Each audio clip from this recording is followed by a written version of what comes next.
taxes on anyone doing the right thing. She and this government have lost what little credibility they had left, and no one will ever trust her again.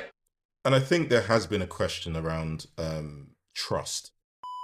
When you began in government and in the election campaign, you gave everybody the impression that you wouldn't raise tax. You gave the impression that you would grip welfare. You gave the impression that growth would become above all else and that you'd cut the debt. And you also gave the impression that you would always be straight with people. This government's turning out to be rather different to all of that, isn't it? Now, on November the 4th, you said very publicly the economy had less cash than previously thought. Yes. I don't want to use the jargon, but it's a productivity downgrade for people who've been following it. Your message was plainly, sorry, everyone in the country, there's less than we thought, so I'm going to have to put your taxes up. Yeah. That was not entirely true, was it? Yes. We know now you'd been told you had an extra 4 billion to play with. It wasn't true to say that, was it? Was it a lie? Now, you put our taxes up by £26 billion, in part to, as you've said, increase that buffer, but also to spend an extra £16 billion on welfare.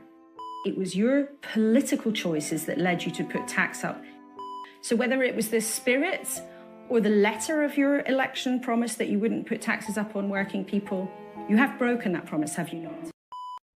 So obviously I've mentioned a lot of the changes that have made, Labour feel more authoritarian. So the changes around the Terror Act, for example, where it seems as though you can call political groups or protesters terrorists without actually being very transparent about how you've come to that conclusion that they are a terrorist organization.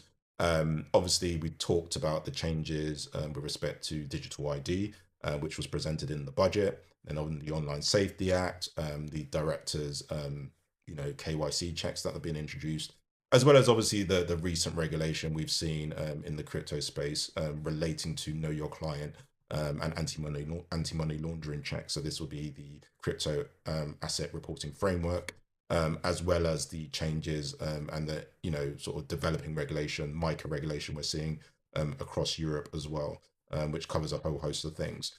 So it does feel like an environment where you're being taxed more, you're being watched more, and basically, the reward for that is not obvious.